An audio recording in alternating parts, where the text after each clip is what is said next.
कल हमने 12 अध्याय पूरे कर लिए थे रुद्र संहिता के। शिव पुराण की रुद्र संहिता के हमारे 12 अध्याय पूरे हो चुके थे। आज हमारा 13वां अध्याय है शिव जी के कृपा से। तो हम 13वां अध्याय प्रारंभ करते हैं। ब्रह्मा जी कहते हैं, अब मैं पूजा की सर्वोत्तम विधि बता रहा हूँ, जो समस्त अभीष्ट तथा सुखों को सुलभ कराने वाली है। देवताओं तथा ऋषियों, तुम ध्यान देकर सुनो। उपासक को चाहिए कि वह ब्रह्म मुहूर्त में शयन से उठकर जगदम्बा पार्वती और भगवान शिव का स्मरण करे तथा हाथ जोड़ मस्तक झुकाकर भक्ति पूर्वक उनसे प्रार्थना करे।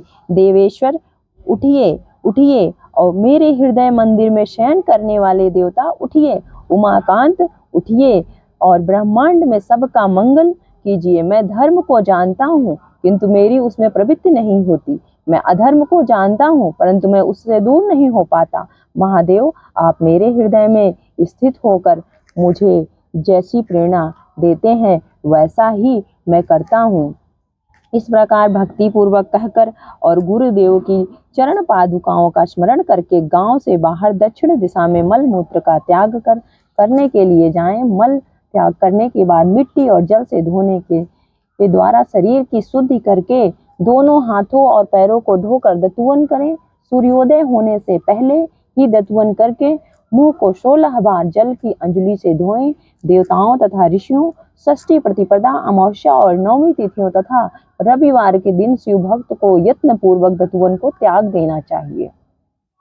अवकाश के अनुसार नदी आदि में जा षष्ठी मतलब छठी को और प्रतिपदा मतलब कि महीने का पहला दिन हिंदी मास का, जैसे कि अभी ये वैसाख खत्म हुआ तो ज्येष्ठ लगा, ज्येष्ठ मास का जो पहला दिन था उसको दतुवन नहीं करनी चाहिए और षष्ठी की और अमावस्या और नवमी को तथा रविवार के दिन शिव भक्तों को यत्न पूर्वक दतुवन को त्याग देना चाहिए। अवकाश के अनुसार नदी आदि में जाकर अथवा घर में ही भली भांति स्नान करे। मनुष्य को देश और काल के विरुद्ध स्नान नहीं करना चाहिए। रविवार, श्राद्ध, संक्रांति, ग्रहण, महादान, तीर्थ, उपवास दिवस अथवा अशौच प्राप्त होने पर मनुष्य गर्म जल से स्नान न करे। मतलब रविवार को और श्राद्ध, संक्रांति और जब ग्रहण लगा हो और महादान, तीर्थ, उपवास दिवस आदि अशौच प्राप्त होने पर मनुष्य गर्म जल से स्नान न करे, गीजर वगैरह से स्नान न करें। शिव भक्त मनुष्य तीर्थ आदि में प्रवाह के सम्मुख होकर स्नान करे। जो नहाने के पहले तेल लगाना चाहे उसे विहित एवं निषिद्ध दिनों का विचार करके ही तैला भंग करना चाहिए। जो प्रतिदिन नियम पूर्वक तेल लगाते हो उसके लिए किसी दिन भी तैला भंग दूषित नहीं है, अथवा जो तेल इत्र आदि उसका लगाना किसी दिन भी, मतलब जो लगाते हैं वो लगा सकते हैं और जो कभी कभी लगाते हैं उनके लिए दिन मान का ध्यान रखना चाहिए। सरसों का तेल ग्रहण को छोड़कर दूसरे किसी दिन भी दूषित नहीं होता। जिस दिन ग्रहण हो उस दिन सरसों का तेल का प्रयोग ना करें, बाकी सभी दिन आप सरसों का तेल का प्रयोग लगाने में कर सकते हैं। इस तरह देश काल का विचार करके ही विधि पूर्वक स्नान करें। स्नान के समय अपने मुख को उत्तर अथवा पूर्व की ओर रखना चाहिए।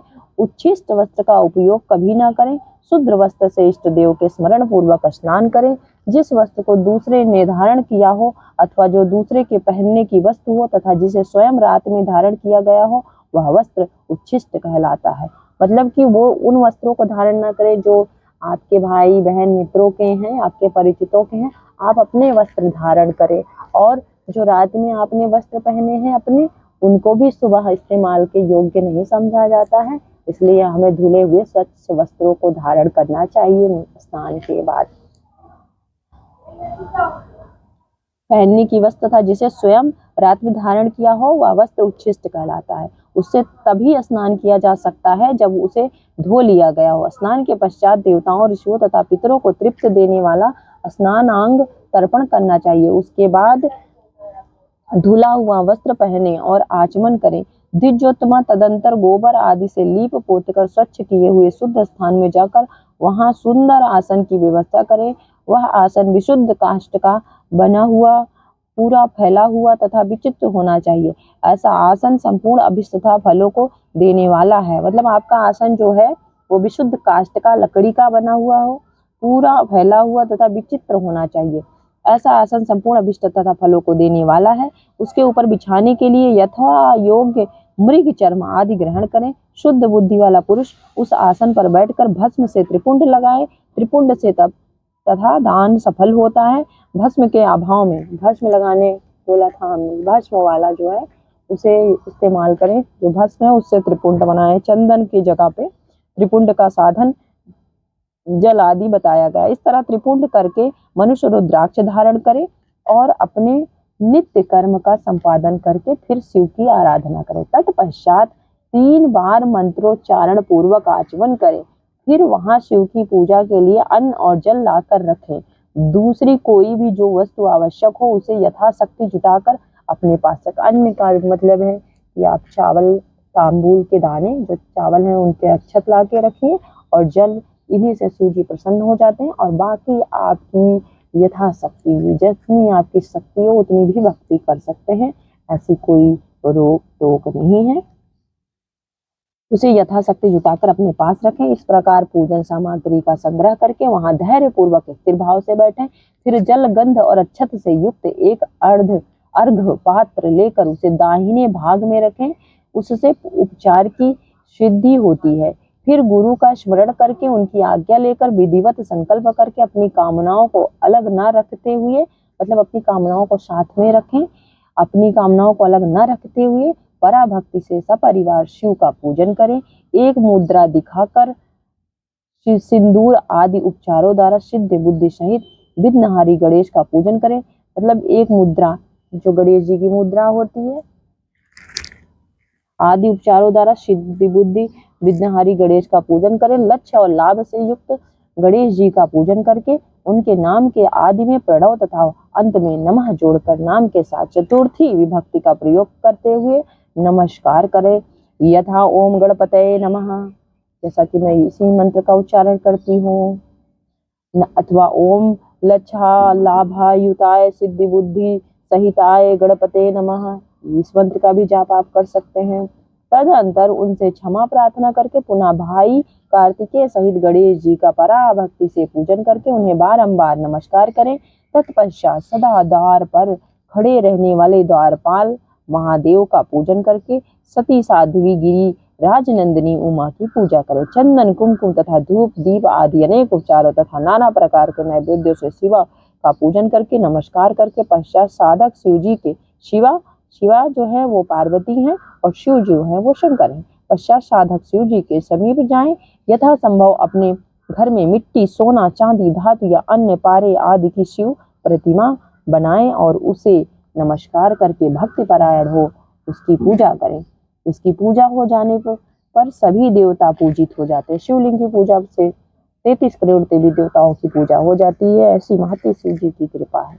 मिट्टी का शिवलिंग बनाकर विधि पूर्वक उसकी स्थापना करें। अपने घर में रहने वाले लोगों को स्थापना संबंधी सभी नियमों का सर्वथा पालन करना चाहिए। भूत शुद्धि एवं मात्रा का न्यास करके प्राण प्रतिष्ठा करें। शिवालय में दिक्पालों की भी स्थापना करके उनकी पूजा करें। घर में सदा मूल मंत्र का प्रयोग करके शिव की पूजा करनी चाहिए। वहां द्वारपालों के पूजन का सर्वथा नियम नहीं है। आप जब घर में पूजा करते हैं तो द्वारपालों का नियम नहीं है। आप पार्थिव शिवलिंग बना के पूजा करिए, स्फटिक का शिवलिंग करिए, मक्खन का करिए, आटे का करिए, किसी भी से आप शिवलिंग बना सकते हैं। जो चीज़ आपके पास है उस समय उससे शिवलिंग बनाइए और पूजा करिए और उसका विसर्जन कर दीजिए। नहीं, भगवान शिव के समीप ही अपने लिए आसन की व्यवस्था करें। उस समय उत्तराभिमुख बैठकर फिर आचमन करें। उत्तर की दिशा में बैठना चाहिए। हमारे पास ऐसी व्यवस्था नहीं है तो हमें थोड़ा सा दिशा बदलनी पड़ती है। आचमन करें, उसके बाद दोनों हाथ जोड़कर तब प्राणायाम करें। प्राणायाम काल में मनुष्य को मूल मंत्र की 10 आवृत्तियां करनी चाहिए। हाथों से 5 मुद्राएं दिखाएं, मतलब आप अपने हाथों से 5 मुद्राएं कर सकते हैं। मैं भी 5-6 मुद्राएं कर पाती हूँ शिव जी की कृपा से, अभी नया नया सीखा हुआ है। 5 मुद्राएं दिखाए, यह पूजा का आवश्यक अंग है। इन मुद्राओं का प्रदर्शन करके ही मनुष्य पूजा विधि का अनुसरण करे। तदंतर वहां दीप निवेदन करके गुरु को नमस्कार करे और पद्मासन या भद्रासन बांध कर बैठे अथवा उत्तानासन या पर्याकासन का आश्रय लेकर सुख पूर्वक बैठे और पुनः पूजन का प्रयोग करें। फिर अर्घ पात्र से उत्तम शिवलिंग का प्रक्षालन करें। प्रक्षालन मतलब आप अपने ये जो पात्र है इससे इस प्रकार का जल को ऐसे करके प्रक्षालित करिए।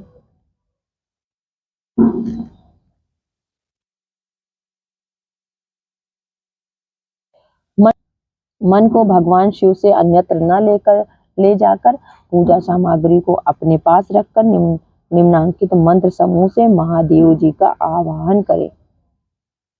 मन को कहीं और न ले जाए, इसलिए पूजा सामग्री सब इकट्ठी करके रखेंगे तो आपका मन इधर उधर नहीं जाएगा। नहीं तो जैसे आपका कोई चीज छूट जाता है, कभी कभी मेरे साथ तो आज्ञा लेकर उठना पड़ता है, इस तरह मन भटकता है। तो आप सारी सामग्री को एक साथ लेकर बैठें ताकि आपका ध्यान भंग ना हो, और आवाहन करें। क्या करें? कैलाश सखी खरस्थम चा पार्वती पतिमुत्तमम यथोक्त रूपिणीम शंभुम निर्गुणम गुणरूपणं पंचवक्त्रं दशभुजं त्रिनेत्रं वृषभध्वजं कर्पूरगौरं दिव्यांगं चंद्रमौलिं करपर्दिनं व्याघ्रचर्मोत्रियं च गजचाम्बरं शुभं वासुक्यादि परितांगं पिनाकदात्युधान्वन्ति सिद्ध्यौ अष्टौ च यस्य अग्रे नित्यन्तिः निरन्तरं जय जयति शब्देश सेवितं भक्तपुंजकये तेजा दुस्सहेने दुर्लक्षं देव सेवितं शरणं सर्वसत्त्वानां प्रसन्नमुख पंकजं वेदे शस्त्रर्थगीतं विष्णु ब्रह्मणुतं सदा भक्तवत्सलमानन्दं स्युमावाहयाम्यहम्। इस प्रकार 13वां अध्याय हमारा शिव जी की कृपा से किस प्रकार स्तुति करनी है पूरा हो चुका है, और आप सभी का कल्याण हो। इस अध्याय को सुनने से पूजन की विधि जो कुछ बताई गई है उसको, अगर आपको इसमें कोई संशय है तो आप हमसे कमेंट करके पूछ सकते हैं। और शिव जी की कृपा है, अभी हमारे पास थोड़ा समय और है तो हम 14वां अध्याय भी आगे बढ़ाते हैं। आप लोग ध्यान से सुनिए, फिर अवसर मिले ना मिले, आज अवसर है तो हम ये 14वां अध्याय भी आगे बढ़ाते हैं। जो कैलाश के शिखर पर निवास करते हैं, पार्वती देवी के पति हैं, समस्त देवताओं से उत्तम हैं, जिनके स्वरूप का शास्त्रों में यथावत वर्णन किया गया है, जो निर्गुण होते हुए भी गुण रूप हैं, जिनके 5 मुख 10 भुजाएं और प्रत्येक मुखमंडल में 3-3 नेत्र हैं, जिनकी ध्वजा पर वृषभ का चिन्ह अंकित है, अंग कांति कर्पूर के समान गौर है, जो दिव्य रूपधारी चंद्रमा रूपी मुकुट से सुशोभित तथा सिर पर जटाजूट धारण करने वाले हैं, जो हाथी की खाल पहनते हैं और व्याघ्र चर्म ओढ़ते हैं, जिनका स्वरूप शुभ है, जिनके अंगों में वासुकी आदि नाग लिपटे रहते हैं, जो पिनाक आदि आयुध धारण करते हैं, जिनके आगे 8 सिद्धियां निरंतर नृत्य करती रहती हैं। भक्त समुदाय जय जयकार करते हुए जिनकी सेवा में लगे रहते हैं, दुसह तेज के कारण जिनकी ओर देखना भी कठिन है, जो देवताओं से सेवित तथा संपूर्ण प्राणियों को शरण देने वाले हैं, जिनका मुखारबिंद प्रसन्नता से खिला हुआ है, वेदों और शास्त्रों ने जिनकी महिमा का यथावत गान किया है, विष्णु और ब्रह्मा भी सदा जिनकी स्तुति करते हैं, तथा जो परमानंद स्वरूप हैं, उन भक्त वत्सल शंभु शिव का मैं आवाहन करता हूँ। इस प्रकार शाम्ब शिव का ध्यान करके उनके लिए आसन दें। चतुर्ध्यांति पद से ही क्रमशः सब कुछ अर्पित करें। यथा सांबाय सदा शिवाय नमः आसनम समर्पयामि। इस प्रकार शिव जी को आसन अर्थात शिव जी को विराजमान करें। आसन के पश्चात भगवान शंकर को पाद्य और आर्घ्य दें। फिर परमात्मा शंभु को आचमन कराकर पंचामृत संबंधी दद्योपचार प्रसन्नता पूर्वक शंकर को स्नान करें। मतलब पंचामृत अर्थात जो दूध, दही और शहद, घी, गंगा जल, इस प्रकार के जो पंचामृत हैं, और कहते हैं पंचगव्य, ये तो पंचामृत है, और पंचगव्य जो गोमूत्र, गाय का गोबर, गाय का घी, गाय का दूध, गाय का दही, तो ये सारी जो चीजें होती हैं उसको अच्छे से छानकर हम उससे पंचगव्य बनाते हैं। और ये पंचामृत की बात हो रही है, जिसमें आप जो भी शहद, शक्कर, मिश्री और दूध, दही, गंगा जल, घी डालते हैं, ये पंचामृत है। द्रव्यों द्वारा प्रसन्नता पूर्वक शंकर को स्नान कराएं। वेद मंत्रों अथवा सम्यंत्र चतुर्थ नाम पदों का उच्चारण करके भक्ति पूर्वक यथो योग समस्त द्रव्य भगवान को अर्पित करें। अभीष्ट द्रव्य को शंकर के ऊपर चढ़ाएं, फिर भगवान शिव को वारुण स्नान कराएं। स्नान के पश्चात उनके श्री अंगों में सुगंधित चंदन तथा अन्य द्रव्यों का यत्न पूर्वक लेप करें। फिर सुगंधित जल से ही उनके ऊपर जलधारा गिराएं। सुगंधित जल आप अपने जल में इत्र भी मिला सकते हैं या फिर ऐसा कोई चंदन मिलाइए, लाल चंदन, पीला चंदन जिसमें सुगंध हो, तो चंदन मिला के आप अपने जल को सुगंधित बना सकते हैं। तो सुगंधित जल से पंचामृत के बाद स्नान कराइए। वेद मंत्रों, षडांगों अथवा शिव के 11 नामों द्वारा यथावकाश जलधारा चढ़ाकर वस्त्र से शिवलिंग को अच्छी तरह पोंछें। फिर आचमनार्थ जल दें और वस्त्र समर्पित करें। नाना प्रकार के मंत्रों द्वारा भगवान शिव को तिल, जौ, गेहूं, मूंग और उड़द अर्पित करें। फिर 5 मुख वाले परमात्मा शिव को पुष्प चढ़ाएं। प्रत्येक मुख पर ध्यान के अनुसार यथोचित अभिलाषा करके कमल, शतपत्र, शंख पुष्प, कुश पुष्प, धतूर, मंदार, द्रोण पुष्प मतलब गुमा, द्रोण पुष्प का मतलब है गुमा का पुष्प, तुलसी दल तथा बिल्व पत्र चढ़ाकर। जो आप लोग कहते हैं कि तुलसी दल शिव जी को नहीं चढ़ता है, कौन कहता है नहीं चढ़ता है? इसका प्रमाण जो है यहाँ पे मिल रहा है कि शिव जी को तुलसी चढ़ती है। तो आप में से जो लोग ये कथा सुन रहे हैं और अपने जानने वाले लोगों को बताएंगे, तो आप शिव पुराण की रुद्र संहिता में देखेंगे कि तुलसी दल तथा बिल्व पत्र चढ़ाकर पराभक्ति के साथ भक्त वत्सल भगवान शंकर की विशेष पूजा करें। तो ये हम लोग भी भ्रम में थे कि तुलसी दल चढ़ता है ही नहीं है, शिव जी को पता नहीं है किसी श्राप के कारण तुलसी शिव को नहीं चढ़ती हैं। तो ऐसा बिल्कुल नहीं है। आज से आप तुलसी दल शिव जी को चढ़ा सकते हैं, ये हमें भी नहीं पता था। पराभक्ति के साथ भक्त वत्सल भगवान शंकर की विशेष पूजा करें। अन्य सब वस्तुओं का अभाव होने पर शिव को केवल बिल्व पत्र ही अर्पित करें। अगर आपके पास उपयुक्त कुछ भी नहीं है तो सिर्फ 1 बेलपत्र ही या 4 बेलपत्र ही चढ़ाएं शिव जी को ऐसे। और गंगा जल या जल चढ़ा के शिव जी को प्रसन्न कर सकते हैं आप। बिल्व पत्र समर्पित होने से ही शिव की पूजा सफल होती है। तत्पश्चात सुगंधित चूर्ण, चूर्ण मतलब चंदन, तथा सुवासित उत्तम तेल, इत्र, जो तेल यहाँ पे कह रहे हैं उससे इत्र मतलब कि आप इत्र जो भी सेंट जो कुछ भी है आप शिव जी को अर्पित करिए। विविध वस्तुएं बड़े हर्ष के साथ भगवान शिव को अर्पित करें। फिर प्रसन्नता पूर्वक गुग्गुल और अगुरु आदि की धूप निवेदन करें। तदंतर शंकर जी को घी से बरा हुआ दीपक दे। इसके बाद बरा हुआ का मतलब है जला हुआ, यहाँ पे वह दीपक दे। इसके बाद निम्नांकित मंत्रों से भक्ति पूर्वक पुनः आरती दे और भाव भक्ति से वस्त्र द्वारा उनके मुख का मार्जन करे।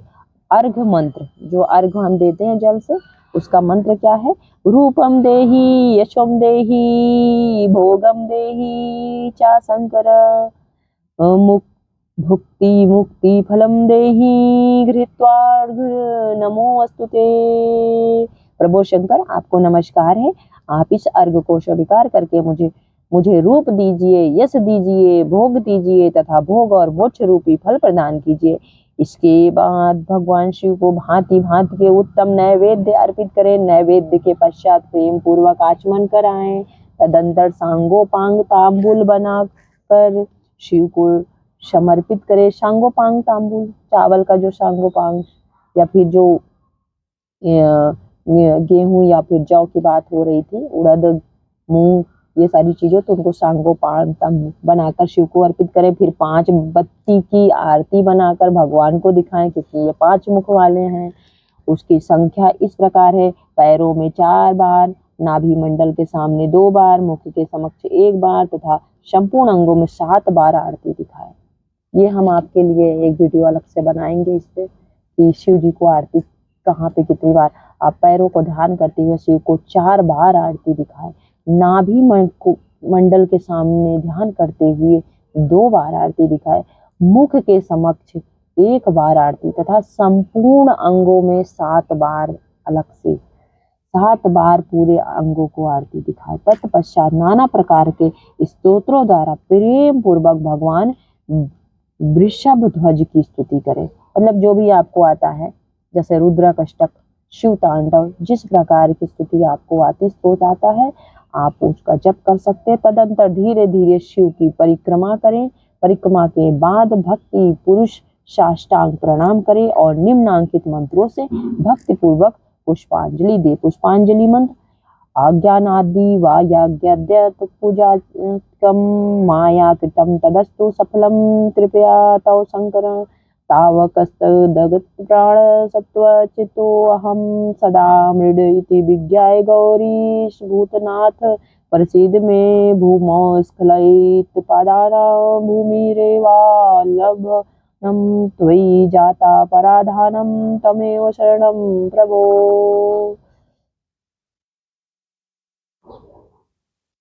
ये भी अभी हमारा 13वां ही अध्याय चल रहा है, क्योंकि इसके 2 भाग हो गए थे। इसके लिए आप हमें क्षमा करें। यहाँ पे ये 13वां अध्याय हो चुका था। अध्याय 13 का एक अंश था। फिर उसके बाद ये पुष्पांजलि अध्याय 13 का एक दूसरा अंश है। तो इसमें अध्याय 13 के अलग अलग अध्याय हैं, जिन्हें हम भूलवश 14 अध्याय समझते हैं, इसलिए ये 13वां अध्याय ही है। शंकर, मैंने अज्ञान से या जानबूझकर जो पूजन आदि किया है वह आपकी कृपा से सफल हो। मृड मैं आपका हूँ, मेरे प्राण सदा आप में लगे हुए हैं, मेरा चित्त सदा आपका ही चिंतन करता है। ऐसा जानकर हे गौरीनाथ भूतनाथ, आप मुझ पर प्रसन्न होइए। प्रभु, धरती पर जिनके पैर लड़खड़ा जाते हैं उनके लिए भूमि ही सहारा है, उसी प्रकार जिन्होंने आपके प्रति अपराध किए हैं उनके लिए भी आप ही शरणदाता हैं। इत्यादि रूप से बहुत बहुत प्रार्थना करके उत्तम विधि से पुष्पांजलि अर्पित करके पश्चात पुनः भगवान को नमस्कार करें। फिर निम्नांकित मंत्र से विसर्जन करना चाहिए।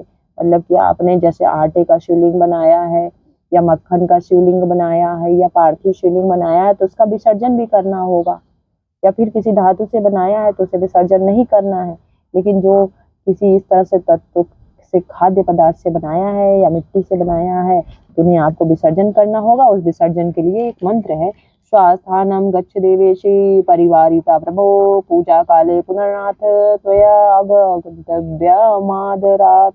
देवेश्वर प्रभु, अब आप परिवार सहित अपने स्थान को पधारे नाथ। जब पूजा का समय हो तब पुनः आप यहाँ सादर पदार्पण करें। अच्छा, तो जब भी आप चाहे धातु के से कर रहे हैं तब भी इस मंत्र को जप कर सकते हैं, क्योंकि आप पूजा करने के बाद उनको विदा कर दीजिए, ताकि कुछ आप से अनैतिक कार्य होते हैं, अनैतिक शब्द निकलते हैं आपके मुख से, तो उस समय ईश्वर वहाँ पे होंगे नहीं। अगर ईश्वर होंगे नहीं तो ऐसे अप्रिय वचनों को वो आपके नहीं सुन पाएंगे। इसलिए जब आप स्वच्छ मन से स्वच्छ हृदय से बैठे तभी शिव को आवाहन करें और बुलाएं, और पूजा के समय ही बुलाएं, और उसके बाद उनको उनके गढ़ों उनके परिवारों सहित उनकी विदा कर दें। इस प्रकार पुनः आप यहाँ सादर पदार्पण करें। इस प्रकार भक्त वत्सल शंकर की बारंबार प्रार्थना करके उनका विसर्जन करें और उस जल को अपने हृदय में लगाएं तथा मस्तक पर चढ़ाएं। ऋषियों, इस तरह मैंने शिव पूजन की सारी विधि बता दी जो भोग और मोक्ष देने वाली है। अब और क्या सुनना चाहते हो? इस प्रकार जिसे हम भाग 14 समझ रहे थे वो भाग 13 का ही दूसरा भाग था।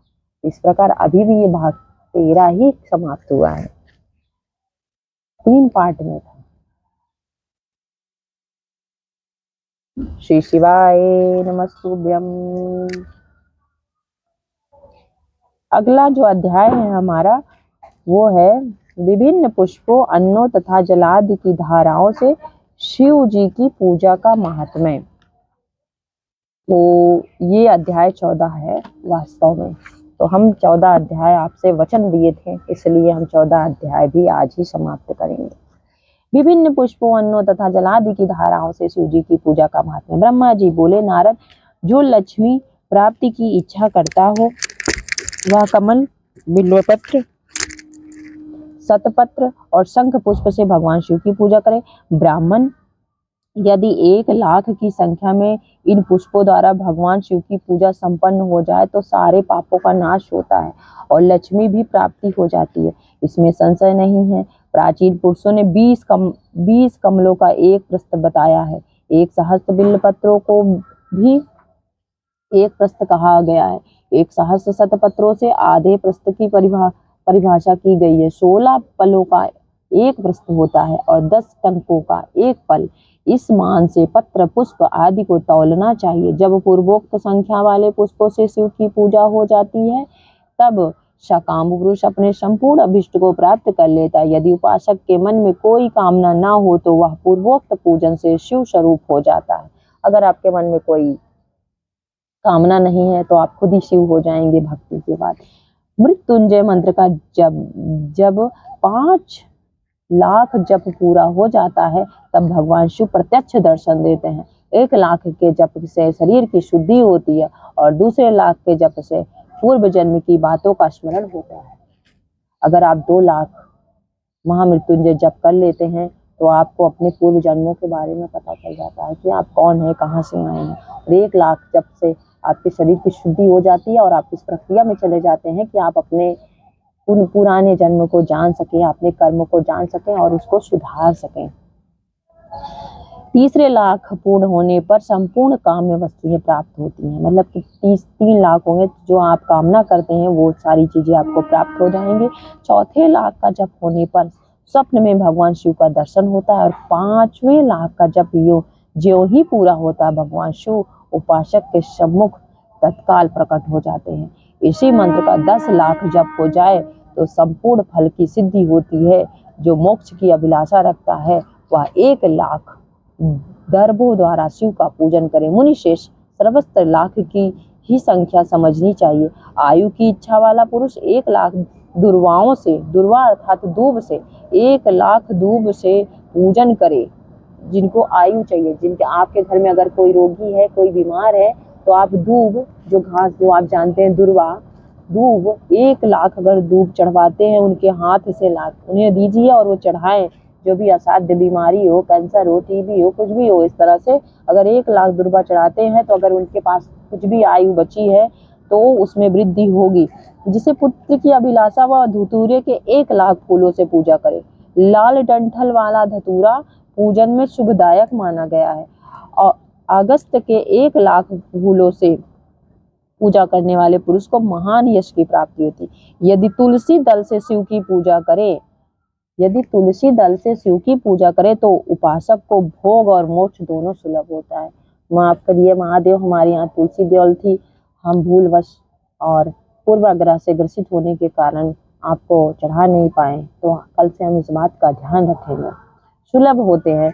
लाल और सफेद आक, अपामार्ग और श्वेत कमल के 1 लाख फूलों द्वारा पूजा करने से भी उसी फल, भोग और मोक्ष की प्राप्ति होती है। जपा मतलब अड़हुल या गुड़हल जो कहते हैं, जपा मतलब अड़हुल गुड़हल के 1 लाख फूलों से की हुई पूजा शत्रुओं को मृत्यु देने वाली होती है। करवीर के 1 लाख, मुझे करवीर नहीं पता है, आप में से किसी को पता है तो जरूर बताएं।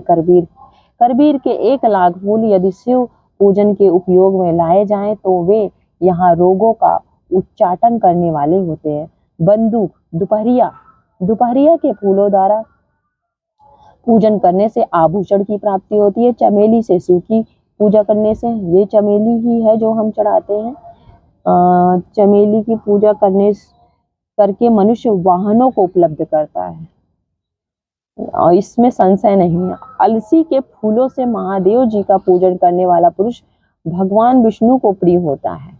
शमी पत्रों से, शमी पत्र तो चढ़ाते हैं 1, 2, 4, शमी पत्रों से पूजा करके मनुष्य मोक्ष प्राप्त कर लेता है। बेला के फूल कभी कभी प्राप्त हो पाते हैं। बेला के फूल चढ़ाने पर भगवान शिव अत्यंत शुभ लक्षणा पत्नी प्रदान करते हैं। जूही के फूलों से पूजा की जाए तो घर में कभी अन्न की कमी नहीं होती। कनेर के फूलों से पूजा करने पर मनुष्यों को वस्त्र की प्राप्ति होती है। सेदुआरी या शेफालिका के फूलों से शिव का पूजन किया जाए तो मन निर्मल होता है। 1 लाख बिल्व पत्र चढ़ाने पर मनुष्य अपनी सारी काम में वस्तुएं प्राप्त कर लेता है। श्रृंगार हार, हर श्रृंगार जिसे कहते हैं आप, हर श्रृंगार के फूलों से पूजा करने पर सुख संपत्ति की वृद्धि होती है। वर्तमान ऋतु में पैदा होने वाले फूल यदि शिव की सेवा में समर्पित किए जाएं तो वे मोक्ष देने वाले हैं। तो वर्तमान मतलब जो पूजा कर रहे हैं वही पुष्प आपको मिल रहे हैं उस समय सीजन में, वही चढ़ाने से आपको मोक्ष की प्राप्ति होती है। इसमें संशय नहीं है, यह सत्य है, यह सत्य है, यह सत्य है। राई के फूल, सरसों के राई के फूल शत्रुओं को मृत्यु प्रदान करने वाले होते हैं। इन फूलों को 1 लाख की संख्या में शिव के ऊपर चढ़ाया जाए तो भगवान शिव प्रचुर फल प्राप्त करते हैं। चंपा और केवड़े को छोड़कर शेष सभी फूल भगवान शिव को चढ़ाए जा सकते हैं। चंपा अर्थात केतकी के पुष्प जो हैं वो शिव जी को नहीं चढ़ाए जाते हैं, ये बात पता थी। और ये बात पता थी कि तुलसी पत्र नहीं चढ़ाए, ये बात गलत पता थी। तो तुलसी पत्र को शिव जी पर जरूर चढ़ाइए, ऐसे आपकी सुख समृद्धि में वृद्धि होगी। विप्रवर, महादेव जी के ऊपर चावल चढ़ाने से मनुष्यों की लक्ष्मी बढ़ती है। ये चावल अखंडित होना चाहिए, चावल टूटे नहीं होने चाहिए, और इन्हें उत्तम भक्तिभाव से शिव के ऊपर चढ़ाना चाहिए। रुद्र प्रधान मंत्र से पूजा करके भगवान शिव के ऊपर बहुत सुंदर वस्त्र चढ़ाएं और उसी पर चावल रखकर, वस्त्र रखे उनके ऊपर और उसके ऊपर चावल रखकर समर्पित करें तो उत्तम है। भगवान शिव के ऊपर गंध पुष्प आदि के साथ एक श्रीफल चढ़ाकर धूप आदि निवेदन करें तो पूजा का पूरा पूरा फल प्राप्त होता है। वहां शिव के समीप 12 ब्राह्मणों को भोजन कराएं, इससे मंत्र पूर्वक सांगोपांग लक्ष्य पूजा संपन्न होती है। जहाँ 100 मंत्र जपने की विधि हो वहां 108 मंत्र जपने का विधान किया गया है। तिलों द्वारा शिव जी को 1 लाख आहुतियां दी जाए, मतलब हवन किया जाए तिल से, अथवा 1 लाख तिलों से शिव की पूजा की जाए तो वह बड़े बड़े पातकों का नाश करने वाली है। 1 लाख तो तिल चढ़ा सकते हैं। आप ले आइए अपने घर पर 1 पाव तिल चढ़ा दीजिए शिव जी को, 1 लाख तिलों से पूजा हो जाएगी मंत्रों के साथ। तिलों से शिव की पूजा की जाए तो वह बड़े बड़े पातकों का नाश करने वाली होती है। जौ द्वारा की हुई शिव की पूजा स्वर्गीय सुख की प्राप्ति करने वाली होती है, ऐसा ऋषियों का कथन है। गेहूं के बने हुए पकवान से की हुई शंकर जी की पूजा निश्चय ही बहुत उत्तम मानी गई है। यदि उससे 1,00,000 बार पूजा हो तो उससे संतान की वृद्धि होती है। यदि मूंग से पूजा की जाए तो भगवान शिव सुख प्रदान करते हैं। प्रियंगु कंगनी द्वारा सर्वाध्यक्ष परमात्मा शिव का पूजन करने मात्र से उपासक के धर्म, अर्थ और काम भोग की वृद्धि होती है तथा वह पूजा समस्त सुखों को देने वाली होती है। अरहर के पत्तों से श्रृंगार करके भगवान शिव की पूजा करें, यह पूजा नाना प्रकार के सुखों और संपूर्ण फलों को देने वाली है। मुनिश्रेष्ठ, अब फूलों की लक्ष्य संख्या का तौल बताया जा रहा है, प्रसन्नता पूर्वक सुनो। सूक्ष्म मान का प्रदर्शन करने वाले व्यास जी ने एक प्रशस्त शंख पुष्प को 1 लाख बताया है। 11 प्रशस्त चमेली के फूलों हो तो वही 1 लाख फूलों का मान कहा गया है। जूही के 1 लाख फूलों का भी वही मान है। राई के 1 लाख फूलों का मान 5.5 प्रस्त है। उपासक को चाहिए कि वह निष्काम होकर मोक्ष के लिए भगवान शिव की पूजा करे। भक्ति भाव से विधि पूर्वक शिव की पूजा करके भक्तों को पीछे जलधारा समर्पित करनी चाहिए। शिव के पीछे।